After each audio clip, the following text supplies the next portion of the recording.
할렐루야. 네, 기도하겠습니다. 하나님 감사합니다.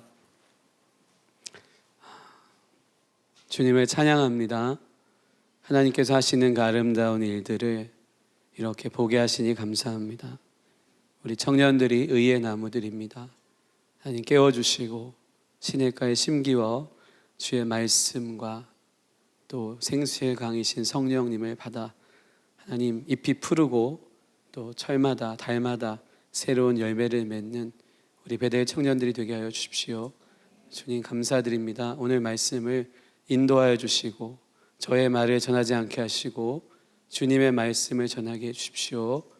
주님 붙잡아 주십시오. 인도하여 주십시오. 주님만 의지합니다. 예수님의 이름으로 기도합니다. 아멘. 네. 이틀 만에 뵙죠. 네. 저 혹시 금요일에 안 계셨던 분 계시나요? 네. 살짝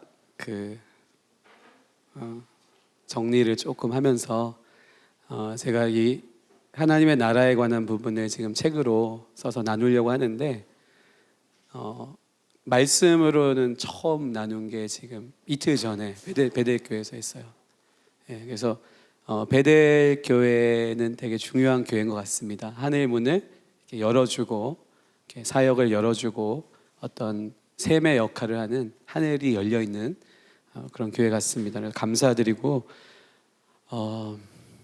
드릴 말씀은 많지만 한 50분 안에 잘 정리를 해서 전할 수 있도록 최선을 다하겠습니다. 다행히 이제 한번 했기 때문에 혹시 못 들으신 분은 아마 나중에 영상이 올라갈지 모르겠는데 한번 보시면 좋을 것 같고요. 그 부분을 많이는 못 다루고 오늘은 그 부분에 이어서 결국에는 하나님의 나라 그리고 복음이라는 것이 우리에게 전해졌을 때 그럼 우리에게는 어떤 게 일이 생기냐는 거죠. 결국 우리가 어떻게 살아야 되는 거죠, 그죠? 결국엔 그 문제예요. 우리가 항상 어떤 문제에서 현실에서 이 일들을 시작해야 하나님을 진짜로 삶에서 만날 수 있습니다. 그래서 그 부분들이 해결이 안 되면 그냥 만나는 척 하면서 연기하며 사는 거예요, 신앙이. 그런데 그 부분이 해결되기 시작하면 이거 진짜구나. 그렇게 되면 거기에 정말 생명을 걸고 평생을 걸고 자기에게 주어진 그 길을 걸어가는데요. 결론적으로 말하면 그게 유업이에요.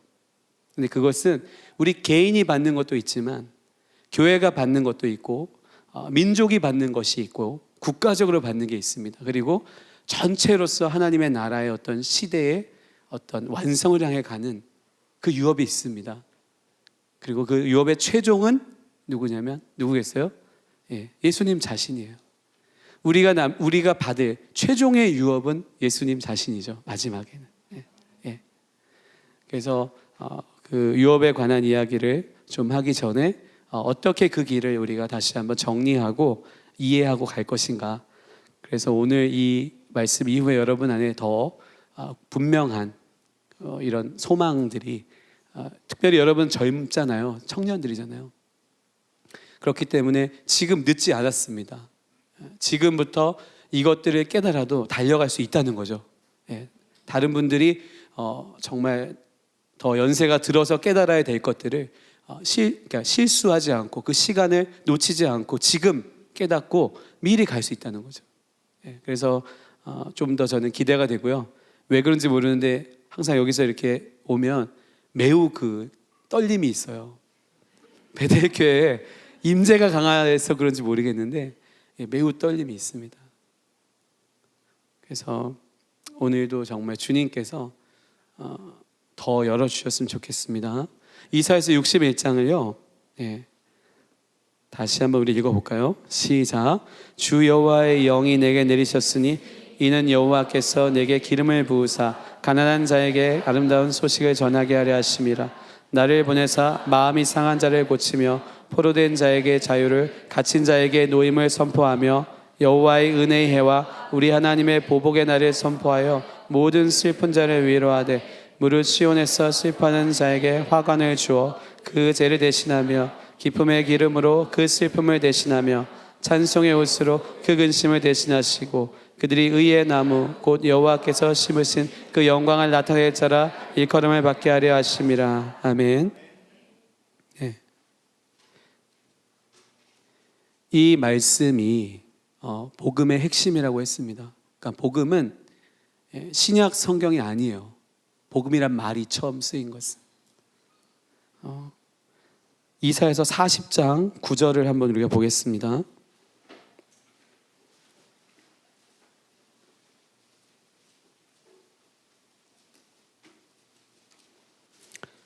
9절 같이 한번 읽어보겠습니다. 시작. 아름다운 소식을 시온에 전하는 자여 너는 높은 산에 오르라. 아름다운 소식을 예루살렘에 전하는 자여 너는 힘써 소리를 높이라. 두려워하지 말고 소리를 높여 유다의 성읍들에게 이르기를 너희의 하나님을 보라 하라. 예. 바로 아름다운 소식을 시온에 전하는 자여, 그것이 바로 뭐냐면 메바셀의 찌온이에요. 히브리어로 찌온이 시온입니다. 메바셀 전하다. 메바셀의 찌온, 아름다운 소식을 시온에 전하는 자. 이스라엘 가시면요, 가장 살기 좋은 동네 중에 하나가 메바셀의 찌온이에요. 예.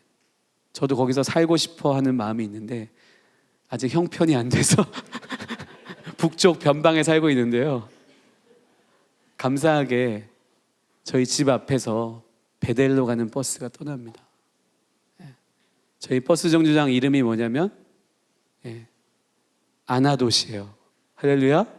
예레미야의 고향. 그래서 거기서 눈물의 시간을 좀 보내고 나면 아마 메바셀의 지원으로 땅 밟기는 했는데 들여보내시겠죠. 네. 그래서 이 메바셀, 레바셀 아나빔, 이거는 이사야서 61장. 레바셀 아나빔, 가난한 자들에게 기쁜 소식을 전하려고 하시는, 그것이 바로 복음이라는 원래 원어입니다. 그래서 부소라, 히브리어로 명사형이 부소라예요. 레바셀은 투부정사예요. 그래서 부소라가 바로 복음인데, 그러면 그 부소라가 어떤 복음이냐, 어떤 것이냐? 이사야서 40장 9절을 보니까 어떤 것이었죠? 보세요. 마지막에 보세요. 마지막에 보시면 너희의 하나님을 보라 하라.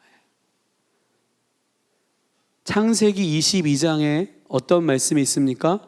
아브라함이 이삭을 번제로 드리러 모리아산에 갔을 때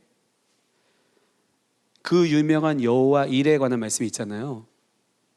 그 여호와 이레를 히브리어로 얘기하면 하욤 베할 아도나이 예라에, 오늘 혹은 그날, the day, 베할 아도나이, 여호와의 산에서 예라에, he will be seen, 그가 보여질 것이다. 자, 아브라함의 믿음의 순종을 통해서 그 번제, 그 예배가 드려진 거죠. 가장 소중한 것을 드려지는 외연적인 예배가 드려진 거죠. 그런데 그 예배의 목적은 뭐였어요? 그날, 바로 언젠가 다가오는 그날에 여호와의 산에서, 지금 그 산을 우리가 성전산이라고 부르고 있습니다. 모리아산. 그 산에서 그가 보여질 것이다. 지금 이사야서 40장은 보여지는 그를 뭐라고 되어 있는 거죠? 너희의 하나님을 보라. 아멘. 그러면 이해되시죠? 그날 여호와의 산에서 보여지는, 아브라함 이후니까요. 얼마나 오랜 시간이 지난 거예요. 그런데 그날 여호와의 산에서 보여지는 그를 보라는 것이죠. 그분이 예수님인데, 그것이 뭐라고요? 바로 부소라, 복음이라는 거예요. 그를 보라는 것이죠.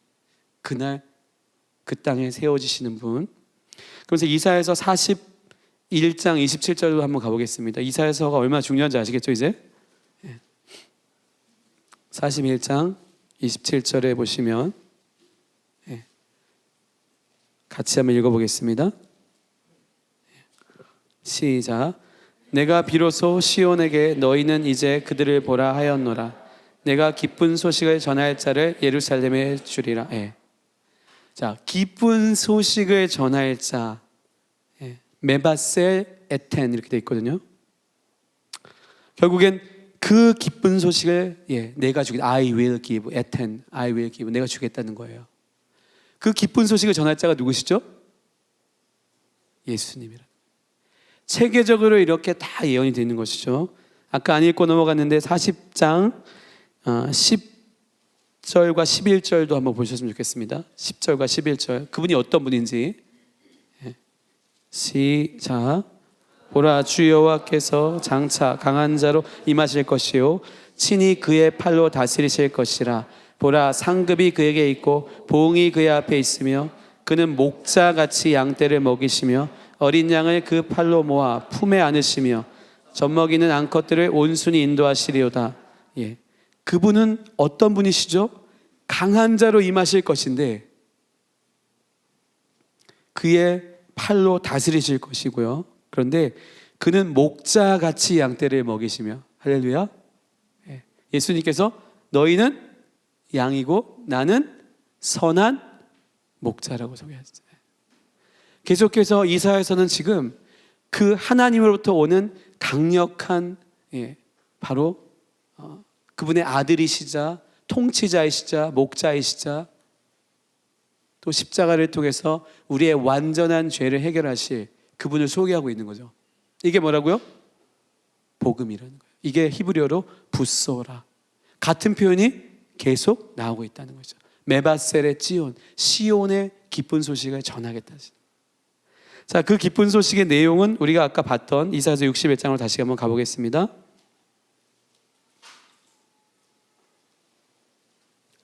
기쁜 소식이 어떤 것인지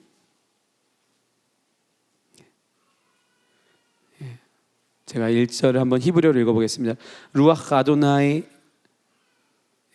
엘라이 야 마시ach 아도나이 오티 레바셀 아나빔 실라카니 락보시 데니시벨레이 렙 리크로 리시부임 드롤 이렇게 쭉 나가거든요.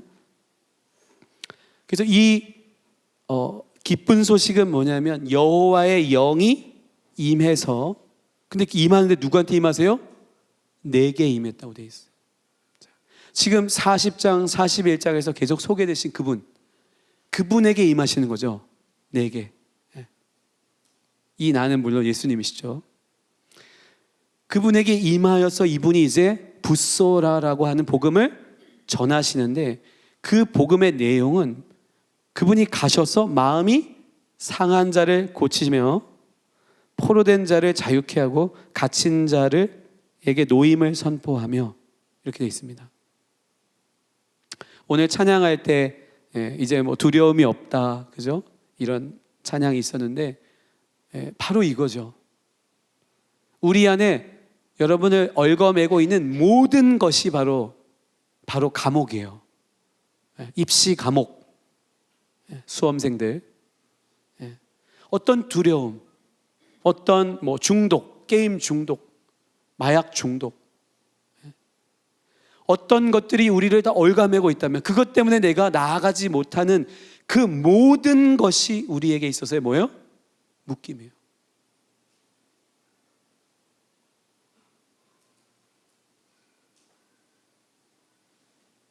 제가 실제로 하마스 그 감옥 속에 5년 동안 있었다 나왔던 그 분에게 이 말씀을 선포했어요.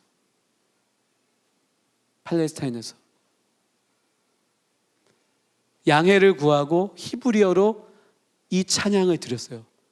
루아도나이 알라이 야마시ach 아도나이 오티 레바셀 아나빔, 이 찬양을 드렸어요. 그리고 그분에게 이것을 직격탄 알렸어요. 당신이 감옥에 갇혀 있지 않았었냐? 그분이 막 온몸이 성하지 않았었는데 주님을 극적으로 만나면서 회복되고 있지만 여전히 수술을 받아야 되는 상황 속에 있는데 여전히 어느 정도의 묶임이 있는 것이죠. 그리고 기도해 드렸습니다. 그리고 하나님 말씀을 선포해 드렸어요. 할렐루야. 예. 우리가 예수님께서 이사야서에서 소개되신 바로 이것은 오랫동안 있었던 하나님의 계획인 것이죠. 그 한 분이 오셔서 하실 그 붓소라 복음이 바로 이 묶였던 자들, 그 영원히 묶여있는 자들을 풀어주는 건데, 감옥에 갇혀 있었던 자들, 이것은 육체적인 것도 되지만 더 근원적인 것은 하나님 말씀하신 것처럼 아들아 영이 실체다, 그게 저를 깨우신 말씀이거든요. 결국 보니까요, 여러분 아름답게 단장하잖아요, 그죠? 몸과 외모를 단장하잖아요. 그게 나쁘지 않습니다. 그런데 그게 가릴 수 없는 게 있어요.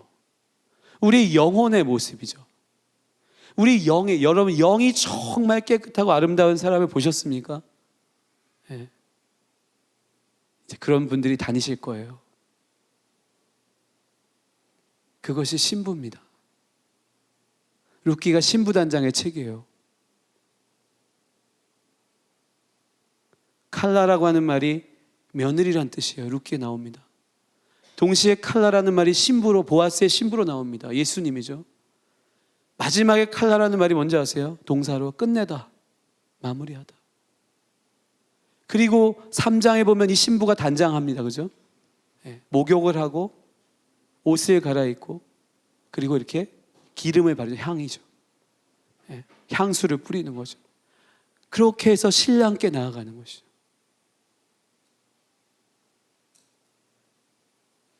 그래서 그 영혼, 그 묶임, 우리를 묶고 있는 그 모든 것에서 우리가 해방되지 않는다면 진정한 우리에게 하나님 주셨던 그 하나님의 창조의 의도에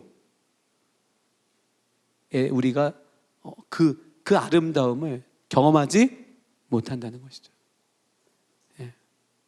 제 20살 때 모습이 더 나았을 것 같으세요? 지금이 더 나을 것 같으세요? 할렐루야. 제가 20년 전 사진을 딱 보여주니까 목사님 지금이 훨씬 낫습니다. 여러분 칭찬이죠. 젊음이 꼭 아름다운 게 아니라는 거예요. 영생이 무슨 뜻을 갖고 있죠? 영이 살고 또 영원히 사는 거잖아요. 우리의 영이 완전히 살아난 상태, 여러분 한번 상상해 보셨어요? 저희 집에서 금지된 건 뭐냐면 거역하는 거, 아이들에게 짜증내는 거, 분노하는 거 다 금지예요. 공부 못해도 괜찮아요. 그러나 거역하고 분노하고 짜증내는 건 그 영에서 이미 나오는 거기 때문에 그냥 금지시켰어요. 그걸 기준으로 삼았어요. 자, 우리 안에 그런 거역과 막 짜증과 분노와 미워하는 거, 욕, 시기 질투, 이런 모든 걸 걷어낸 상태로 우리의 영이 회복되었다. 거울을 봤다. 어떨까요? 빛이 날까요? 네, 빛이 납니다. 며칠 전에 제 아내가 저한테 아니 얼굴 피부가 왜 이렇게 좋냐고 그랬어요.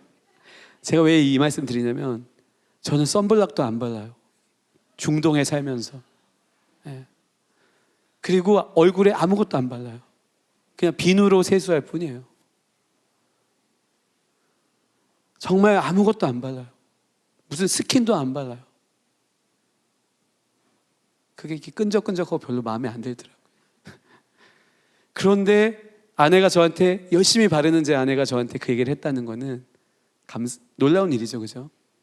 우리 안에 영이 회복될 때 뭐가 회복되냐면 우리의 모든 시스템이 회복됩니다. 예. 뇌도 살아나고요. 기억력도 좋아지고 신경계, 저는 뭐 의사가 아니니까 밝히긴 어려운데 제가 개인적으로 회복됐기 때문에 나눌 수는 있죠. 소화, 위, 장 이런 시스템이 다 회복돼요. 혈압도 제 50 몇 가지 내려갔다가 지금 정상으로 돌아왔어요. 그 과정을 겪었기 때문에 말씀드릴 수 있는 거예요. 악한 영에게 눌리고 막 그런 죄의 짐에 눌리고 중독에 눌려있는 사람이 소화가 잘 될 리가 있습니까? 심장에 잘 뛸 리가 있습니까? 혈압이 좋을 리가 있어요? 막 눌려있는 거예요. 그렇다고 여러분 지금 그런 상태에 있다고 정죄감을 느끼지 마십시오. 그런 의도로 말하는 게 아니라 정말 내가 완전히 내 영이 살아난 상태라면 상상해 보세요. 그 상태에 우리가 뭘 할까요? 찬양 드리고, 저도 잘은 못하는데 지금 춤추게 되죠. 진짜 춤을 춰서 해방되지는 않습니다. 이해되죠? 그런데 정말 영이 살아나면 그 정결함에서 나오는 춤이 있다는 거예요. 그래서 나의 슬픔이 춤이 되게 하신다. 하나만 더 말씀드리겠습니다. 3절에 보니까 어떻게 되어 있죠? 무릇 시온에서 슬퍼하는 자에게 화관을 주어 그 죄를 대신하며 기쁨의 기름으로 그 슬픔을 대신하며 찬송의 옷으로 그 근심을 대신하시고, 이렇게 됐죠. 자, 왜 슬퍼하는 자에게 화관을 주고 그 죄를 대신하며 기쁨의 기름 쉐멘 사손으로 그 슬픔을 대신할까요? 왜 찬송의 옷으로 그 근심을 대신하실까요?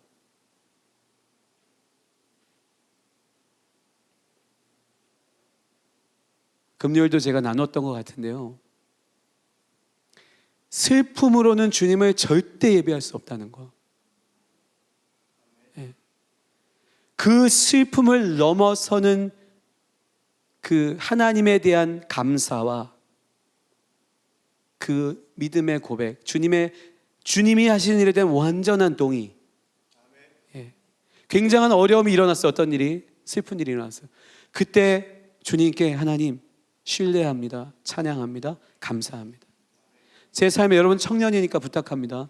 제 삶에 버릇이 하나 있어요. 결정한 거예요. 어떤 일이 일어나도 바로 하나님 감사합니다로 시작해요. 미국에 있을 때 하이웨이에서 밤 11시 반에요, 깜깜한 미국 하이웨이 동부에서 차가 가다가 섰어요. 고물 이렇게 좀 낡은 차였기 때문에 섰어요. 저 반응이 뭐겠습니까? 하나님 감사합니다. 만약에 제가 거기서 짜증을 낸다면, 주님 왜 또 이렇게 하셨냐고, 이렇게 할 수도 있잖아요. 그런데 저는 절대로 하나님의 영역을 건들지 않습니다. 절대 신뢰, 100% 신뢰. 하나님 감사합니다. 그것도 짜증내면서 감사합니다 이게 아니에요. 그냥 하나님 긍정적으로 기대하는 마음으로 감사합니다. 최선을 다했어. 어떤 일이 일어났을까요?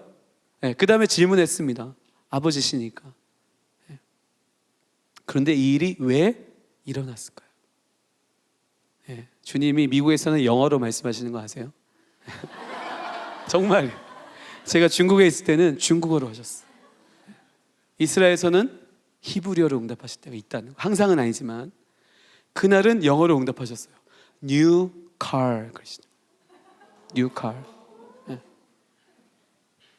그래가지고 이제 차에서 내려서 갓길에 그 비상등을 켜놓고, 이 비상등 그날 배터리가 다 나갔던 날이기 때문에 충전 30분 한 거예요. 지금 이 비상등 언제 꺼질지 모르는 깜깜하고 막 큰 트레일러가 다니는 그 큰 도로에서, 위험한 상황에서 저희 담임 목사님께 연락을 드렸더니 30분 만에 오셨어요.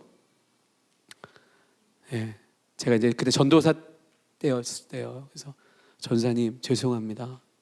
제 차 가지세요. 하나님이 한 달 전부터 말씀을 하셨는데 제가 빨리 순종하지 못해서 죄송합니다. 그 차, 미국이 이제 차를 받을 때 타이틀이라는 걸 받잖아요. 타이틀에 뭐라고 쓰는 줄 아세요? New car 이렇게 써 있어요. 할부가 끝나지 않은 차를 목사님이 저에게 주시기 위해서요, 남은 할부를 다 돈을 미리 내고, 왜냐하면 양도가 안 됩니다, 돈이 안 끝나면. 할렐루야. 상당히 부담을 드렸죠 제가. 근데 보세요, 만약에 제가 짜증내면서 주님 왜 이러셨냐고 막 따지면 받기도 어려웠을 뿐더러 받아도 너무 죄송했죠. 제가 예루살렘 들어가자마자 어느 날 예배하러 갔다가 돌아오니까 한 2시간밖에 안 걸렸는데 저희 집 문이 안에서 잠겨 있더라고요. 무슨 말인지 아시겠어요? 안에서 잠겨 있다고요. 도둑이 든 거예요.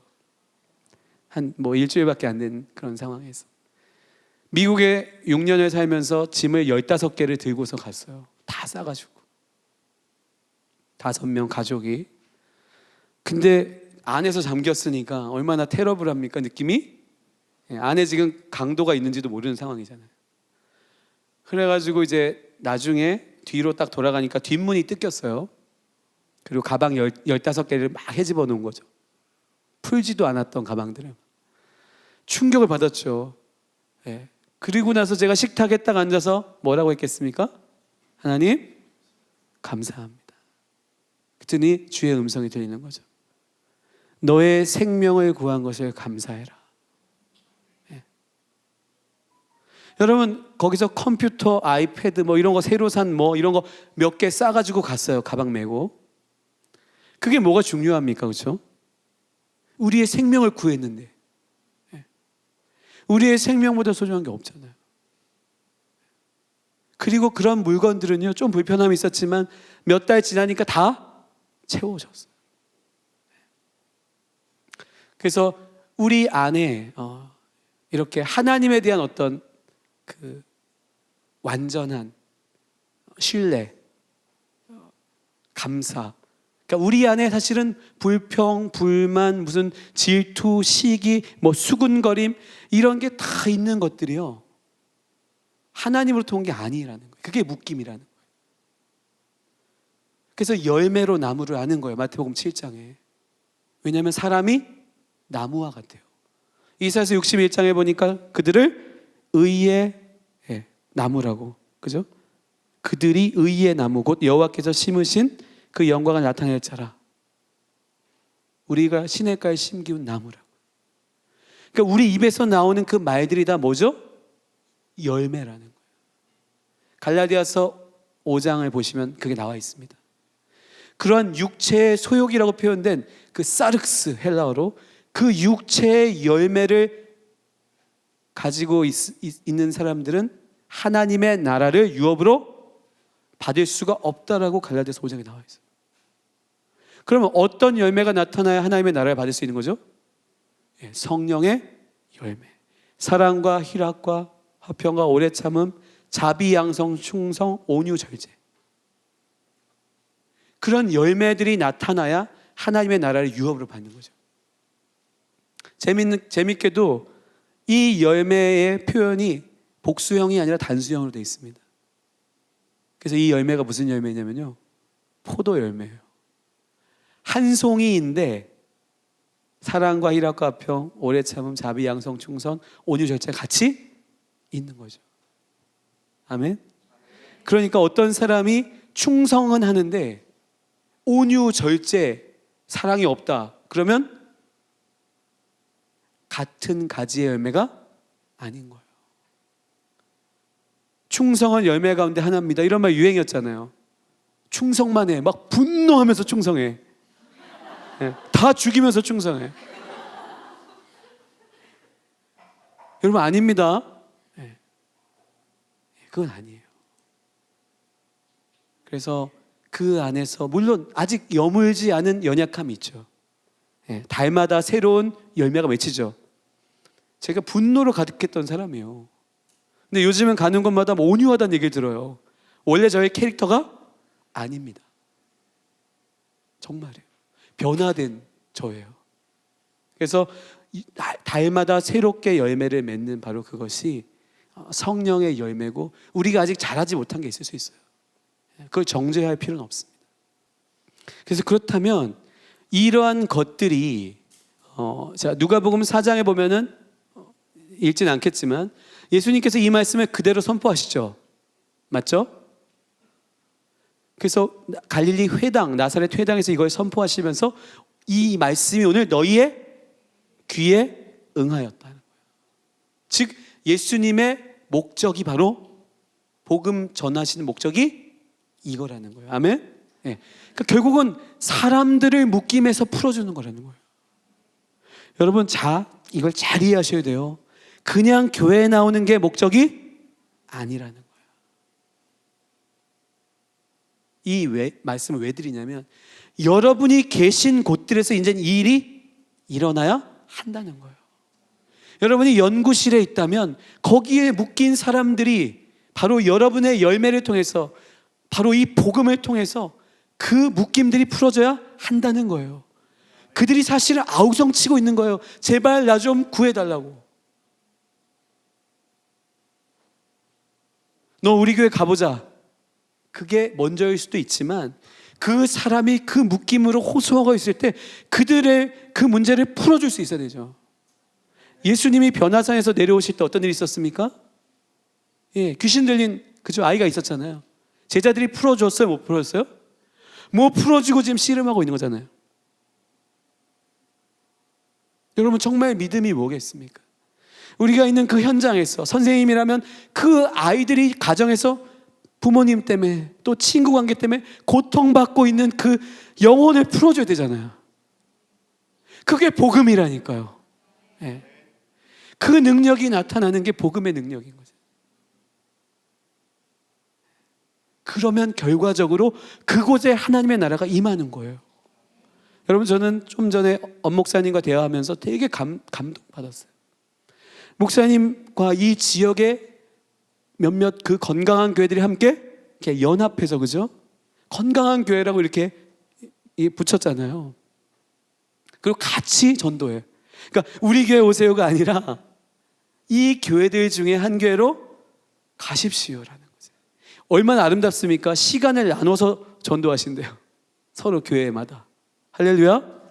예. 이것은 그냥 일어난 일이 아닙니다. 하나님은 말씀만 두지 않으셨다는 거죠. 뭘 주셨냐면 실제 일어나고 있는 그 시대 속에서 그 현상을 두시고 그 일이 실제 일어나는가 안 일어나는가 보신 거예요.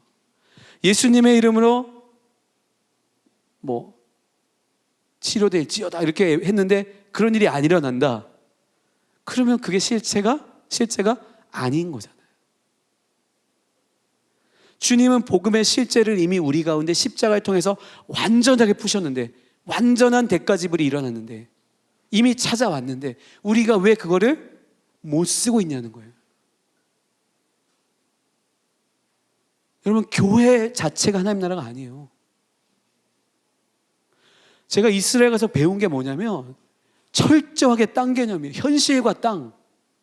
이사야서 65장에 보니까 새 하늘과 새 땅의 개념이 뭐냐면 이 백성들이 종으로 살다가 돌아와서 집을 짓고 포도나무 심고 감람나무 심고 그 안에서 살아가는 평화롭게 살아가는 그것이었어요. 그러니까 매우 현실적이라는 거예요. 지금까지 우리 교회의 어떤 신학이 매우 죽음지향적이었잖아요. 죽어서 뭔가를 주님을 만나보겠다는 그런 거였잖아요. 이미 이곳에서 하늘이 열리고 셋째 하늘과 이곳이 연결되고 악한 공중권세 잡은 자들의 영이 떠나갈 때 우리 삶 속에 이미 하나님 나라가 임한다니까요. 그 시작이 이미 선포됐고 완성은 아닐지라도 우리가 가고 있는 거죠. 그렇다면 이제 어느 때로 왔냐면 지금은 이제 우리가 살고 있는 그 현실 주변 내 이웃에서 요즘 제가 영이 열리니까요 엘리베이터를 타고서 택배 아저씨를 보는데 그분의 영이 이렇게 느껴지는 거예요. 막 그 영혼을 향한 이게 일어나는 거예요. 네. 아저씨 가정이 많이 어려우시죠? 제가 한마디 하면 그분이 확 녹아질 그게 느껴져요. 보이거든요. 그게 정통 유대인 아주머니가 저한테 전철역에서 말을 걸었어요. 안녕하세요 이러더라고요. 어떻게 한국말 아냐고. LA 코리아 타운에서 한참 살았대요. 네. 정통 유대인이신 아주머니가 저한테 말 건다는 거 쉽지 않습니다. 정통 유대인 굉장히 폐쇄적. 전철에 같이 안 앉아요. 남자 여자. 그런 분이 그야말로 반대죠. 지금 뭐지 어디 반대죠? 요한복음 4장 외간 남자에게 말을 건 거예요. 이방인에게. 네. 근데 제가 그분을 보면서 복음 어떻게 듣는지 아세요? 예수님이 유대인이십니다 그랬어요. 긴 말이 필요 없습니다. 요한복음의 주제가 히브리어로 하면 예슈아 후 하마시아 예수님이 바로 그 여러분이 기다리던 메시아였다라는 얘기예요. 이게 요한복음을 쓴 요한복음 20장에 나오는 주제. 요한복음을 왜 썼는지 유대인들에게 말하는 거예요. 지금 아직도 헤매고 있는 그 유대인들에게 예수님이 바로 여러분이 기다렸던 그 메시아라니까요. 그 얘기해 준 거예요. 요한복음 주제예요, 그게. 그 아주머니에게 저는 그 얘기까지도 안 했어. 메시아라는 얘기도 안 했어. 예수님이 유대인이세요. 즉 먼저 first for the Jews, then for the Gentile. 예, 첫째로 유대인을 위함이다. 예수님이 오신 게 첫째로 유대인을 위한 거죠. 그 다음에 이방인을 위해서 복음이 열린 것이죠. 사도 바울이 그런 부르심 받은 것이고 베드로도 마찬가지. 그래서 제가 그 얘기를 해주니까 왜 그 얘기를 했는지 아세요? 그들의 신학 체계를 흔드는 말이에요, 이게. 여러분, 홀로코스트 희생자들이 어느 정도였냐면 내 주는 강한 성이요, 이 찬양을 들으면서요 매 맞은 거예요. 죽어가고. 이게 마틴 루터가 쓴 거거든요. 그러니 기독교에 대한 이 증오가 생깁니까? 안 생깁니까? 생기죠. 그리고 어떤 사람이 이 군인이, 독일 군인이 때리면서 뭐라 했냐면 지금 내가 때리는 게 아니라 예수님이 널 때리는 거야. 이 증언이에요, 홀로코스트 생존자의. 그러니 그 증오가 얼마나 크겠습니까? 우리로 말하면 무슨 친일파, 매국노, 뭐 우리가 이런 어떤 느낌처럼 얼마나 예수님이 밉겠어요, 유대인들한테. 근데 예수님은 유대인이세요라는 말 속에는 이분들에게 유대인으로서의 예수님의 정체성을, 유대인을 구원하기 위한 메시아로서의 예수의 정체성을 제가 그 짧은 말에 임팩트 있게 그 영에 던진 거예요. 영으로. 아주머니의 영이 팍 떨리는 거예요. 다 알고 있거든. 그들이 신약 성경 안 읽는 것 같으세요? 집에 신약 성경 갖고 있는 유대인들 많습니다.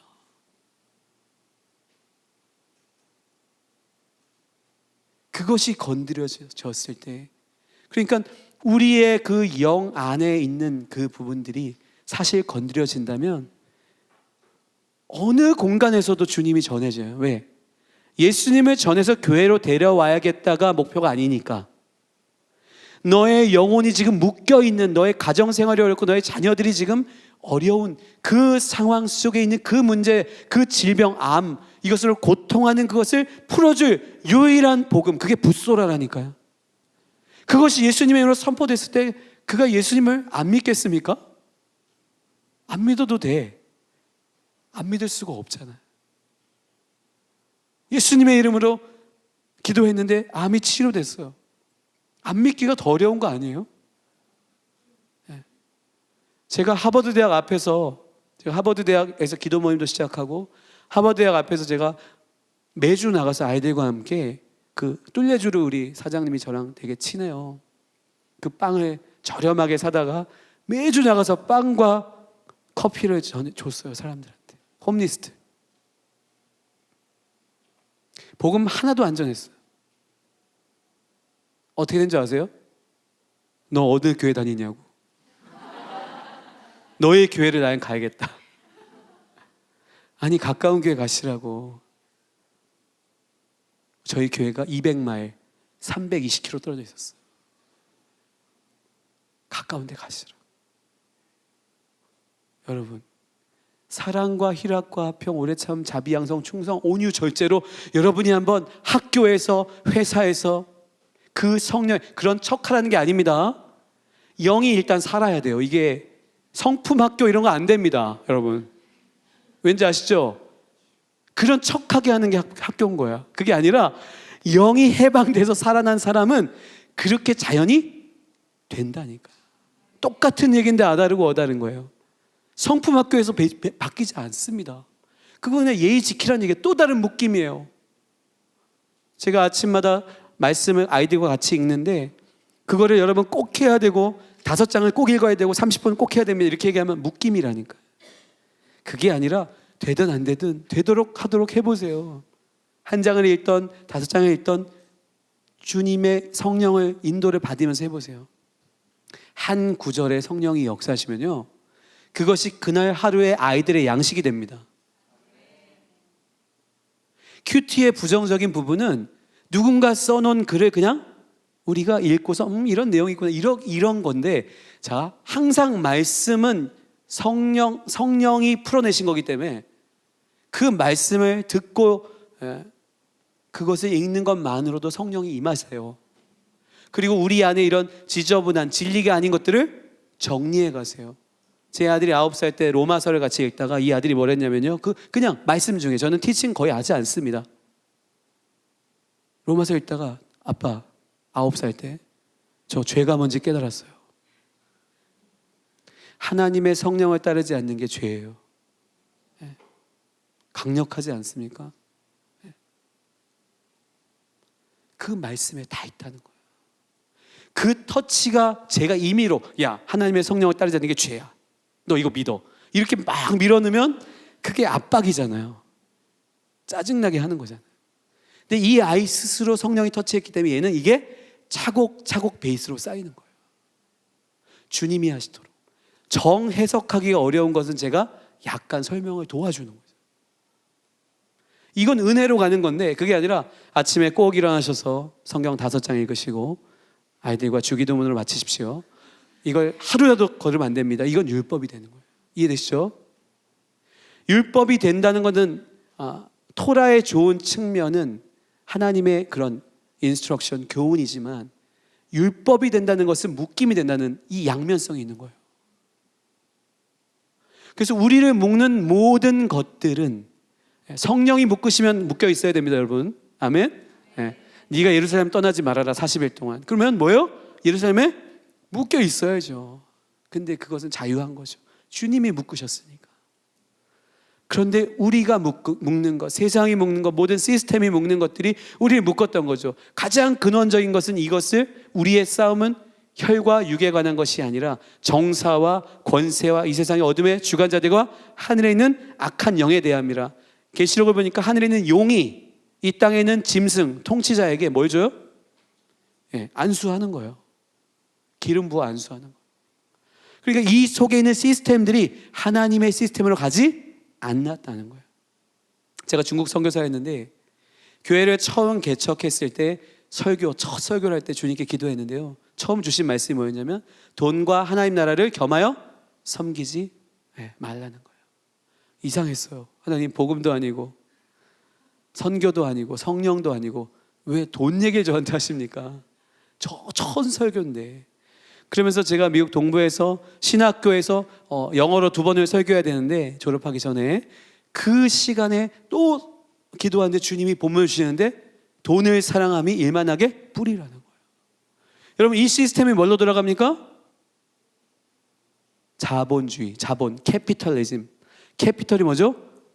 돈주의. 돈을 추구하는 것이 매우 이 시대에는 괜찮은 것으로 인정해 주는 시대가 된 거예요. 여러분, 계시록 18장에 뭐가 멸망하죠? 바벨론이 멸망해요. 오늘 제가 준비한 게 이쪽이 아닌데 지금 바벨론 쪽으로 가고 있어요. 저 당황하고 있습니다. 계시록 18장 좀 읽으라는 마음 주셔서 지금 잠깐 보겠습니다. 1절부터요.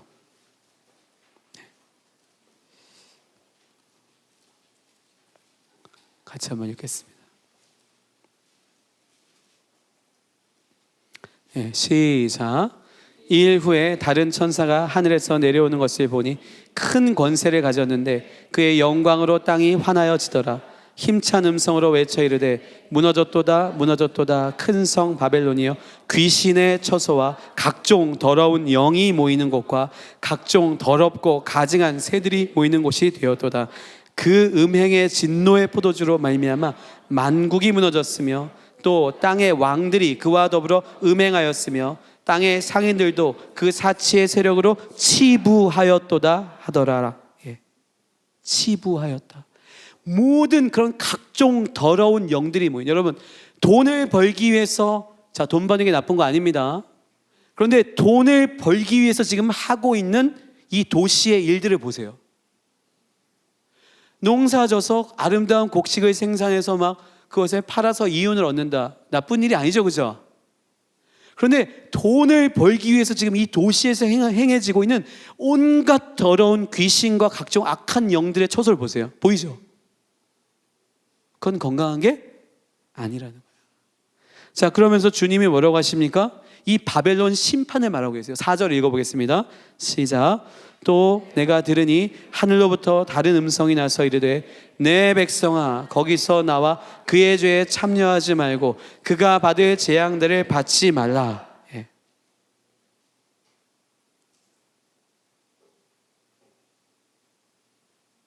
그러면서 8절 9절 10절 한번 보겠습니다. 시작. 그러므로 하루 동안에 그 재앙들이 이르리니 곧 사망과 애통함과 흉년이라. 그가 또한 불에 살라지리니 그를 심판하시는 주 하나님은 강하신 자이심이라. 그와 함께 음행하고 사치하던 땅의 왕들이 그가 불타는 연기를 보고 위하여 울고 가슴을 치며 그의 고통을 무서워하여 멀리 있어서 이르되 화이또다 화이또다 큰 성 견고한 성 바벨론이여 한 시간에 내 심판이 이르렀다 하리로다. 아멘. 예. 그 밑에 쭉 보면은 바로 이 바벨론이 장사가 나쁘다는 뜻이 아닙니다. 그런데 장사하는, 즉 돈을 하나님보다 더 추구하는 영을 가진 이 바벨론이 무너지고 있다는 것을 말씀하시는 것이죠. 여러분, 하나님의 나라가 임하려면 뭐가 무너져야 되죠? 누구의 나라가 망해야 돼요? 사탄의 나라. 이걸 약간 히브리적으로 표현해 볼게요. 그 뒤에 누가 내려오죠? 자, 일단 19장 계시록 1, 2절 한번 읽어보세요. 시작. 이일 후에 내가 들으니 하늘에 허다한 무리의 큰 음성 같은 것이 있어 이르되 할렐루야 구원과 영광과 능력이 우리 하나님께 있도다. 그의 심판은 참되고 의로운지라. 음행으로 땅을 더럽게 한 큰 음녀를 심판하사 자기 종들의 피를 그 음녀의 손에 갚으셨도다 하고. 예. 자, 이 바벨론이 무너질 때 진짜 할렐루야가 일어나는 거죠. 아멘? 그 영광이 임하는 것이죠. 바벨론이 심판을 받아야.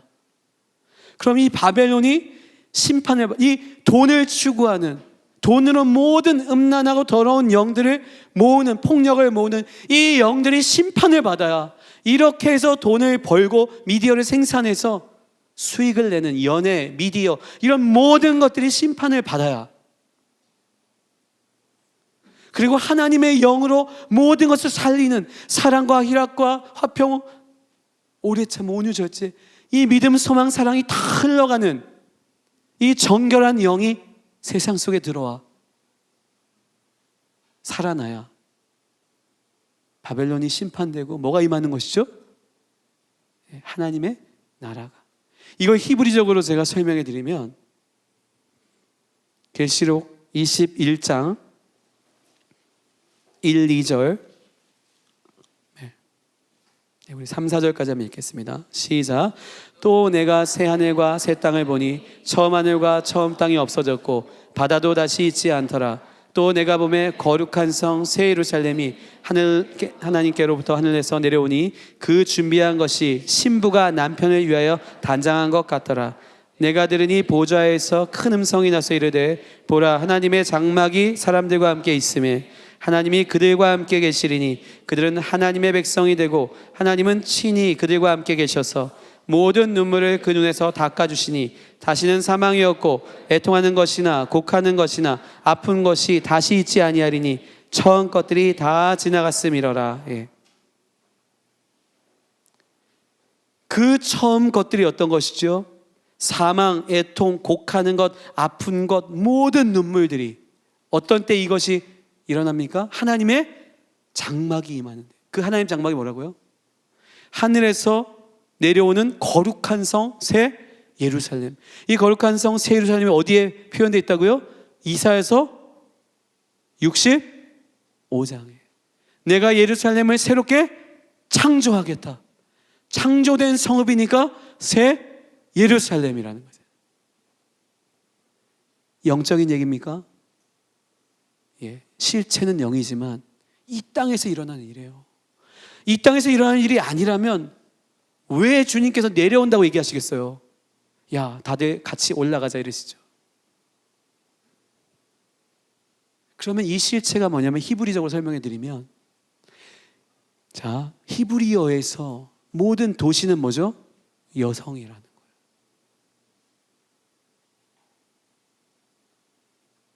그래서 예루살렘을 오홀리바라고 했고요.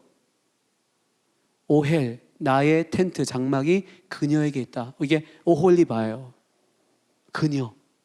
사마리아를 뭐랬습니까? 오홀라. 그녀 자신의 장막, 즉 자신 스스로 장막을 열었다는 거예요. 그 오홀라가 타락했는데 두 자매, 사마리아와 유다가, 우리로 말하면 남북한이죠. 둘이 다 타락했는데 오홀라, 그녀 자신의 장막을 만든 게 북이스라엘이라는 거예요. 사마리아. 그런데 남유다, 나의 장막이 그녀에게 있다. 그러면 좋은 거죠. 근데 성경은 오홀리바가 더 타락했다는 거예요. 주님의 장막인데, 갑자기 남북한으로 들어와서 죄송한데, 북한의 교회가 지금, 북한은 타락했는데 오히려 남한이 합법적인 교회인데 우리가 더 타락했을 수 있다는 거예요.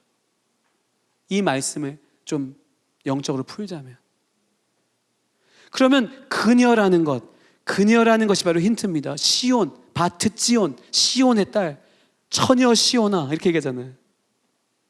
주님은 바로 이 민족, 이 이스라엘을 뭐로 비유하셨냐면 부인으로 또는 처녀로, 결혼할 자로 비유하셨어요. 그럼 이제 이해되시죠? 계시록 18장, 19장에 20장에 나오는 바로 이 바벨론의 음녀가 뭐겠습니까? 누구의 신부예요? 예수님의 신부가 아니라 사탄의 신부인 거예요. 사탄의 영을 받은 도시가 바로 바벨론의 음녀인 거예요. 그러면 예수님의 영을 받은 도시는 뭘까요? 예수님의 신부인 거예요.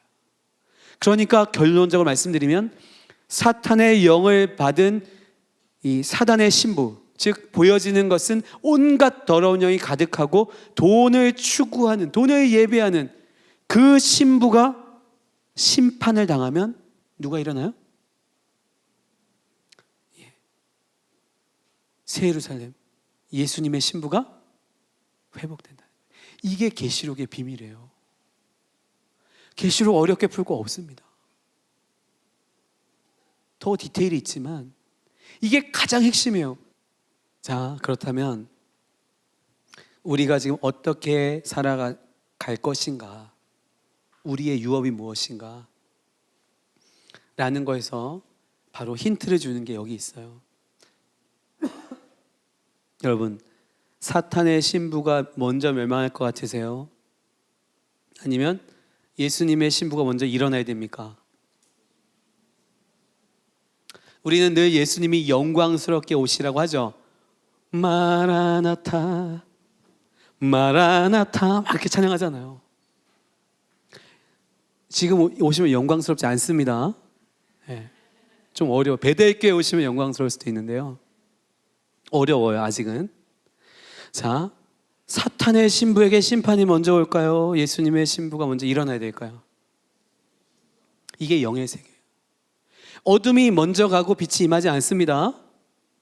빛이 어두운 가운데 비추니까 어둠이 사라지는 거예요. 그러니까 계시록의 순서는 바뀌어 있는 거예요. 하나님, 예수와 예수님의 신부로서의 교회가, 사람들이 하나님의 나라로서 영이 살아서 자유케 돼서 회복되어 일어나니까 뭐가 돼요? 어둠들이 심판을 당하는 거죠. 쫓겨나가는 거죠. 그래서 성령의 능력으로 악한 더러운 귀신들이 쫓겨나간 것을 너희가 보느냐? 그렇다면 이미 하나님 나라가 너희 가운데 임하였다는 거예요. 반대예요, 반대.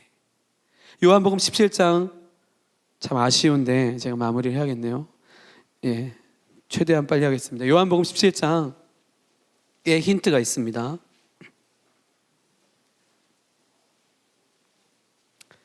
자, 17장 보시면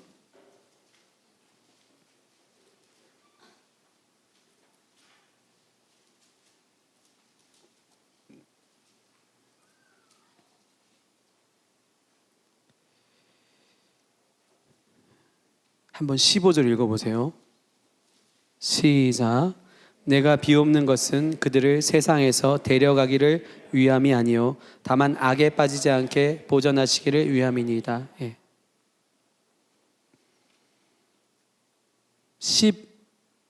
우리 1절부터 한번 좀 쭉 내려가면서 읽어보겠습니다. 시작.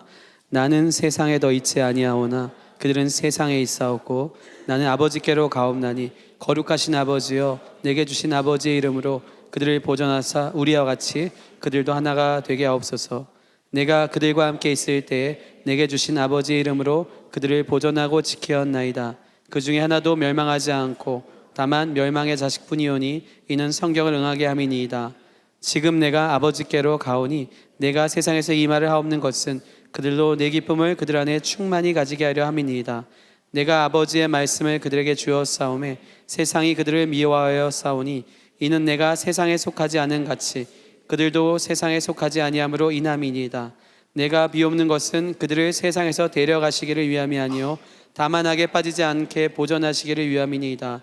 내가 세상에 속하지 아니한 같이 그들도 세상에 속하지 아니하였사옵나이다. 그들을 진리로 거룩하게 하옵소서. 아버지의 말씀은 진리이다. 아버지께서 나를 세상에 보내신 것 같이 나도 그들을 세상에 보내었고 또 그들을 위하여 내가 나를 거룩하게 하오니 이는 그들도 진리로 거룩함을 얻게 하려 함이니이다. 아멘. 자, 여기서 핵심이 있습니다. 예수님께서 제자들을 데리고 가려고 하지 않으셨다는 거예요. 오히려 뭐라고 돼 있죠? 아버지께서 나를 세상에 보내신 것 같이 나도 그들을 세상에 보냈다는 거예요. 그런데 내가 세상에 속하지 아니한 같이 그들도 세상에 속하지 아니하였사옵나이다. 이제 여러분 안에 영으로 이 세계를 보면 두 가지 세계를 보셔야 돼요. 하나는 사탄의 왕국 또는 사탄의 신부 음녀 바벨론. 바벨론은 이미 멸망한 도성이죠. 그죠? 그러니까 바벨론이라고 말하는 것은 당연히 영적인 얘기일 수밖에 없는 거죠. 바벨론 없잖아요. 망했잖아요. 그리고 또 하나의 도성을 봐야 되는데 그것이 바로 하나님의 나라, 즉 새 예루살렘인 거예요.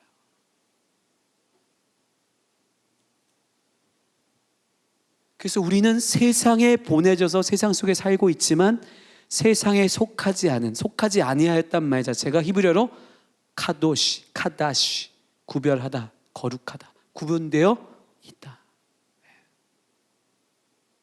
로 살아가야 되는 거죠.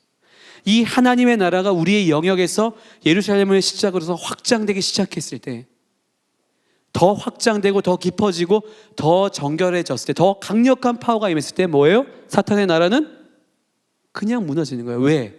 이미 예수님께서 단 한 번의 완전한 대가 지불을, 구속을 십자가에서 하셨기 때문에 이미 사탄의 머리를 깬 거예요. 두목은 제거한 거예요. 잔당들을 우리가 정리하고 있는 거죠. 그래서 우리는 강력하게 마지막까지 끝내는 신부로서 정결한 영으로 우리의 영역, 우리가 보내진 곳, 교회는 정말 우리가 모여서 예배하는 곳이지만 나가서 우리의 현장에서 또 다른 샘으로서 생명수의 강으로 그들에게 이것을 흘려보낼 수 있다는 거죠. 그거 풀어주는 자들. 누구죠? 예수님 제자들처럼 귀신을 더 이상 쫓아내지 못하는 그들이 아니라 정말 믿음으로 그 악한 영들, 그 돈을 추구하는 사람들, 악한 걸 추구하는 그들을 풀어줄 수 있는. 제가 오늘 말씀을 여러 가지 하려고 갖고 왔는데 다음에 또 와야 될 것 같아요. 너무 아쉬워요. 정말 중요한 이야기들이 있거든요. 근데 오늘 여기까지 마무리하겠습니다. 이게 하나님 원하신 것 같아요. 그래서 다음 편을 기대해 주시고 허락된다면, 그래서 이제 우리 안에 확실한 것은 우리에게 유업이 있다. 개인적인 유업이 있다. 우리를 보내신, 우리를 지으실 때 정하신 유업이 있고, 또 우리를 가정으로서, 민족으로서, 또 이 베델교회 성도로서, 또 한민족으로서 우리에게 주신 공동의 유업이 있다. 예. 저는 그것을 감히 선지자적 부르심이라고 말하고 싶어요. 여러분, 선지자가 대단한 말이 아닙니다. 오해하지 마십시오. 제가 선지서를 쭉 연구해 보니까 어느 시대, 특정한 시대에 하나님의 말씀을 주셔서 그것을 그냥 그 대상에게 전달하는 거예요. 그냥 대언이 맞죠. 그러면 그 일이 이루어진다, 안 이루어진다? 이루어진다는 거예요. 우리의 유업은 바로 앞으로 정말 우리에게 주어지는 그 유업은 바로 이런 통일에 관련된 유업이고, 오늘 제가 상속자로서의 다윗을 좀 더 나누려고 했지만 다음 기회에, 그래서 하나님 지금 다음 세대들, 여러분도 다음 세대잖아요. 바로 여러분을 다윗처럼 상속자로서 지금 준비하고 계시다는 거예요. 간단히 말씀드리면 헤브론의 연자가 누굽니까? 다윗이잖아요. 예루살렘을 다시 취한 자가 누구죠? 다윗이라는 거예요. 남북한을 통일한 자가 누구죠? 다윗이라는 거예요. 그럼 이 민족에게 다윗이 없다면, 다윗이 준비되지 않는다면 뭘로 취하겠습니까? 여러분, 정치적으로 통일된다고 우리나라가 좋은 나라가 된다는 보장이 있어요? 없다는 거예요. 없어요. 그러나 주님이 그 정치적 통일을 쓰시겠죠. 그러나 우리는 다윗으로 준비되어야 된다는 거예요. 여기까지 하고 마치겠습니다. 기도합니다. 주님 감사합니다.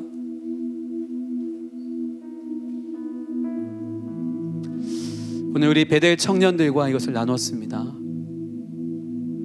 우리 청년들에게 다윗의 기름을 부어 주십시오. 이 가운데 정말 제사장적인, 또 왕적인, 또 선지자적인 사역을 감당할 분들이 계십니다. 우리 민족이 정말 통일의 유업을 상속하기 위해서 정말 도피하며 사울의 영에 쫓겨다녔던 그 다윗이 시글락의 마지막 고통스러운 통과, 그 고통을, 가슴을 찢는, 정말 소리 내어서 통곡할 수밖에 없는 그 고통을 지나오면서 결국 다시 하나님의 음성을 붙들고 마지막 전쟁을 치러내며 헤브론을 취하고, 또 북쪽의 전체 결국 통일을 이루어낸 것처럼 하나님, 우리 민족의 다음 세대들이 정말 다윗으로 기름 부음을 받고 자라나서 당신의 유업, 물려받은 원래 계획하신 그 땅, 그리고 예루살렘과 열방을 섬기는 그런 선지자적인, 당신의 말씀으로 열방을 섬길 수 있는, 당신의 영으로 열방을 섬길 수 있는 그런 놀라운 은혜가 대한민국 가운데, 한민족 가운데, 다음 세대 가운데 부어질 수 있도록, 또 과천 베델교회가 그 핵심의 역할을 하는, 하늘의 문을 여는 예배를 드릴 수 있는 교회가 될 수 있도록 주님 역사하여 주시옵소서. 주님을 찬양합니다. 우리 엄목사님 축복하고, 우리 부교육자님들, 이곳의 사역자들, 성도 한 분 한 분, 청년들 한 분 한 분 축복하며 올려드립니다. 우리 주 예수 그리스도 이름으로 기도합니다. 아멘.